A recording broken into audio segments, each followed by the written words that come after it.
सड़कों पर तांडव की तस्वीरें, अब अघोषित शांति नजर आ रही है। लेकिन क्या ये शांति नेपाल में दोबारा राजशाही की आहटों को लेकर आ रही है? नेपाल की अंतरिम सरकार की कमान किसके हाथ में होगी, ये भी तय हो चुका है। हमारे इस खास रिपोर्ट में देखिए कि नेपाल में तख्ता पलट के बाद हालात आखिर क्या है।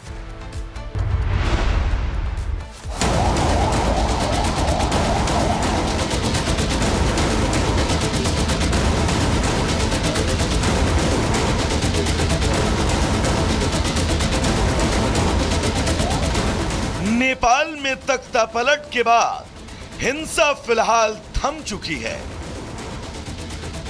लेकिन नेपाल की सड़कों पर हिंसा के निशान चीख चीख कर अपनी आप बीती सुना रहे हैं।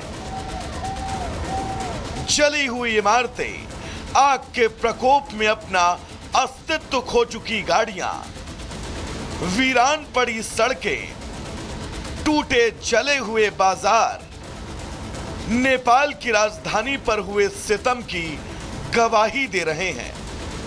नेपाल अमूमन ऐसा नहीं होता है। ये जरा देखिए कि तस्वीरें, चारों तरफ सन्नाटा है, इक्के दुक्के लोग आपको पैदल चलते हुए नजर आएंगे, लेकिन सारी दुकानें बंद हैं। कर्फ्यू को पूरी तरह से लागू किया गया है और ये कोशिश है कि कहीं से भी कोई लोग ना आए। यहाँ कोई भी अगर दुकान खुली दिखती है तो तुरंत आर्मी के जवान वो आते हैं, वो मना करते हैं कि आप इस दुकान को बंद कीजिए। साथ ही साथ अपील की जा रही है कि आप बाहर घरों से ना निकलें। आप देखिए सामने देखिए, ये रास्ता देखिए, पूरा रास्ता पूरा सन्नाटा है।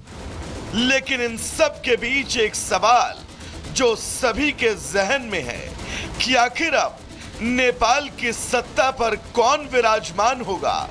कई नाम इन संभावनाओं की लिस्ट में सामने आए जो नेपाल की अंतरिम सरकार की कमान थामने के लिए तैयार हैं। लेकिन इस लिस्ट में अब जो नाम शीर्ष पर है वो नाम है सुशीला कार्की। नेपाल में नई अंतरिम सरकार का नेतृत्व करने के लिए संभावित उम्मीदवारों में से एक के रूप में पूर्व मुख्य न्यायाधीश सुशीला कार्की का नाम सामने आने पर वहां के लोगों का कहना है कि एक अंतरिम सरकार है। हमने अपने देश में लोकतंत्र की रक्षा के लिए नाम आगे रखा है। सुशीला कार्की नेपाल की अंतरिम प्रधानमंत्री बन सकती हैं। इस मुद्दे पर जनजी प्रदर्शनकारियों ने वर्चुअल बैठक बुलाई जिसमें 5000 से ज्यादा युवाओं ने हिस्सा लिया और सबसे ज्यादा समर्थन पूर्व चीफ जस्टिस सुशीला कार्की को मिला। लेकिन नेपाल में अंतरिम सरकार के बीच यह हालात, इन हालातों में भारत के हित को भी समझना बहुत जरूरी है। तो चलिए समझते हैं भारत और सुशीला कार्की के बीच आखिर क्या रिश्ता है। 7 जून 1952 को विराटनगर नेपाल में सुशीला कार्की का जन्म हुआ। उन्होंने काशी हिंदू विश्वविद्यालय से साल 1975 में राजनीति शास्त्र से एमए की डिग्री हासिल की। बीएचयू की पूर्व छात्र के तौर पर उनकी पहचान निश्चित ही भारत और नेपाल के संबंधों को मजबूत करेगा। सुशीला कार्की नेपाल की पूर्व मुख्य न्यायाधीश रही हैं और इस पद पर आसीन होने वाली पहली और एकमात्र महिला हैं। कार्की 11 जुलाई 2016 को मुख्य न्यायाधीश बनी थी। यानी कि सुशीला कार्की अगर नेपाल की प्रधानमंत्री के तौर पर आगे आती हैं तो भारत के परिप्रेक्ष्य से ये बहुत सकारात्मक होगा। अब ऐसे में इंतजार करना होगा कि नेपाल में आंतरिक सरकार की कमान आखिर किसके हाथों में सौंपी जाती है। और नेपाल में जारी घटनाक्रम के बीच क्या नेपाल में जिस राजशाही का उन्मूलन हो चुका था वो फिर से जिंदा होने वाली है? क्या नेपाल एक बार फिर घोषित हिंदू राष्ट्र के अर्थ की तरफ बढ़ रहा है? क्योंकि महज चंद ऐप की बैन हो जाना एक सरकार के तख्ता पलट का कारण बन सकता है, ये बात किसी को भी हजम नहीं हो सकती है। रिपोर्ट देखिए।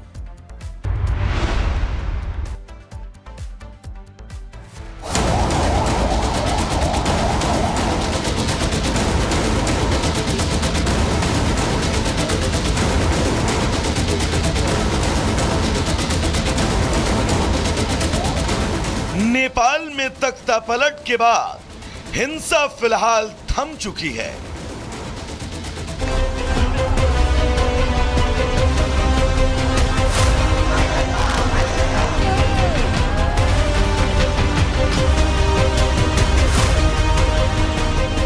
लोकतंत्र की बेड़ियों से निकलकर राजशाही की स्वतंत्रता में जकड़े जाने को बेताब नेपाल, जहां की राजशाही नेपाल की जनता के दिलों में कुछ ऐसी कश्मकश पैदा करती है कि जनता सड़कों पर उतरकर आंदोलन की शक्ल ले लेती है। आंदोलन भी कोई ऐसा वैसा नहीं, सत्ता को जड़ से उखाड़ फेंकने वाला आंदोलन। तो क्या नेपाल अब सिर्फ लोकतंत्र और राजशाही के बीच कॉकटेल बनकर रह जाएगा? नेपाल में क्रांति की पुकार इस देश के अतीत के हैंगओवर का हिस्सा है। जनता की निराशा और युवाओं का आक्रोश एक नई दिशा की मांग कर रहा है। लेकिन सवाल ये कि क्या नेपाल इस चक्रव्यूह से निकल पाएगा और क्या नेपाल एक बार फिर घोषित हिंदू राष्ट्र की शक्ल लेने वाला है? क्योंकि तख्तापलट के बाद वहां के पूर्व प्रधानमंत्री केपी ओली ने एक निजी चैनल पर खुलकर अपनी राय रखी, भारत का भी जिक्र किया, बहुत विस्तार से किया और ओली ने अपनी सत्ता के जमे जमाए पैर के उखाड़ फेंके जाने की कहानी संक्षेप में बताई और साथ ही एक लिखित संदेश के जरिए अपनी मनोस्थिति को भी जनता के सामने रखा। ओली ने कहा, सरकारी कार्यालयों में आगजनी और तोड़फोड़ अचानक नहीं हुई, आपके मासूम चेहरों का इस्तेमाल करके गुमराह किया गया। ओली ने कहा, अगर उन्होंने लिपुलेख पर सवाल नहीं उठाया होता तो वो आज सत्ता में बने रहते।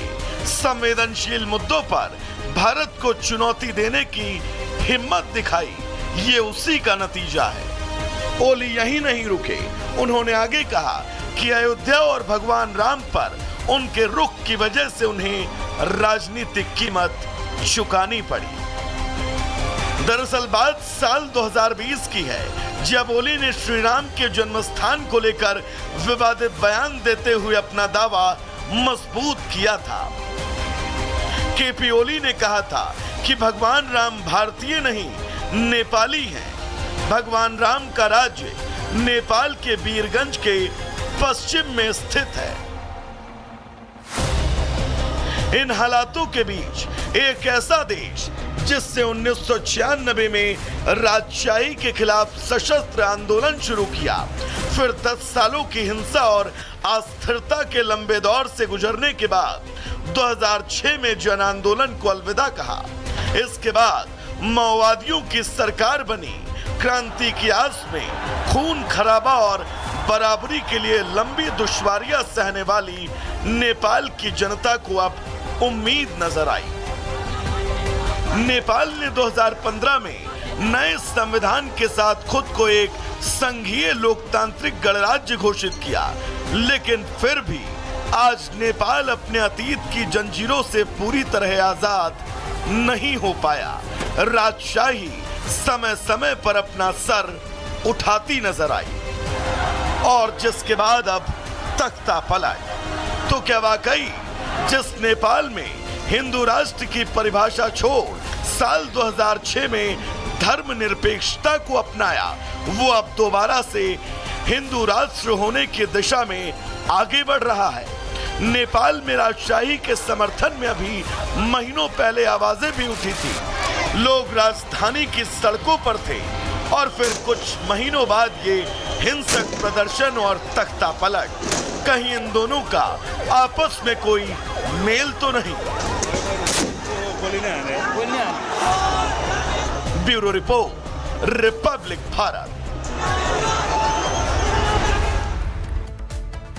और नेपाल में अस्थिर हालातों के बीच कई ऐसे भारतीय नागरिक हैं जो सीमा पर सील होने के बाद वहां पर फंस गए हैं। कुछ से संपर्क नहीं हो पा रहा है, जबकि कुछ सोशल मीडिया के जरिए अपना दर्द देश तक पहुंचा रहे हैं। इस रिपोर्ट में देखिए।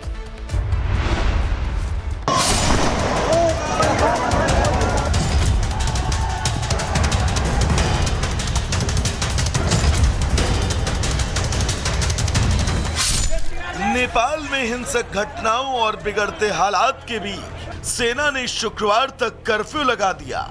बुधवार शाम 5 बजे से शुरू हुआ कर्फ्यू अब शुक्रवार सुबह तक जारी रहेगा। सुबह से शाम तक निषेधाज्ञा लागू रहेगी, जबकि शाम से अगले दिन सुबह तक पूरी तरह से कर्फ्यू प्रभावी रहेगा।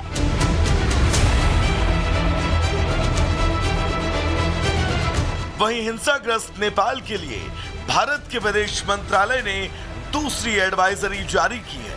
इस एडवाइजरी में भारतीय नागरिकों को नेपाल की यात्रा टालने की सलाह दी है। वहीं नेपाल में मौजूद भारतीयों से अपील की गई है कि वह अपने ठिकाने पर ही रहें, बाहर निकलने से बचे और स्थानीय शासन व भारतीय दूतावास की एडवाइजरी का पालन करें। भारतीय दूतावास ने आपातकालीन मदद के लिए हेल्पलाइन नंबर भी जारी किए हैं।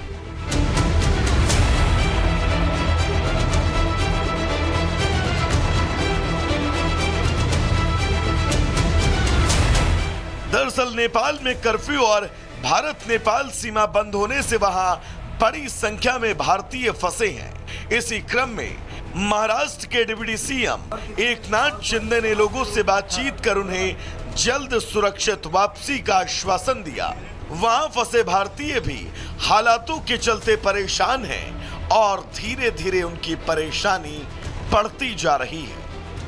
यहाँ पर हम अपने साथियों के साथ 10 हमारे साथी हैं, उनके साथ यहाँ पर पशुपतिनाथ जी, मुक्तिनाथ, काकबैनी के दर्शन यात्रा के लिए आए थे। हम भारत सरकार, उत्तर प्रदेश सरकार से ये कहना चाहेंगे कि हमें यहाँ से जल्द निकाला जाए और हम अब इस वीडियो के माध्यम से अपने परिवार वालों को ये कहना चाहेंगे कि हम यहाँ पर सब सुरक्षित हैं, हमें कोई दिक्कत नहीं है और उन्हें कोई घबराने की कोई बात नहीं है। लौटते वक्त नेपाल में हिंसा होने लगी, जिस वजह से वह सब अभी आने में असमर्थ हैं। उनसे बातचीत हो रही है मगर वह अभी आ नहीं पा रहे हैं। व्हाट्सएप से हमारी बातचीत हो रही है, वो अभी सुरक्षित हैं और ठीक है, मगर हम लोग परिवार हमारा काफ़ी चिंतित। तो जिस टूर एंड ट्रेवल कंपनी के साथ गए थे, सत्यम टूर एंड ट्रेवल, वो लोगों ने उनको होटल पे स्टे कराया हुआ है, रुके हुए हैं और नेपाल की जो एम्बेसी से उनकी लगातार वार्ता हो रही है।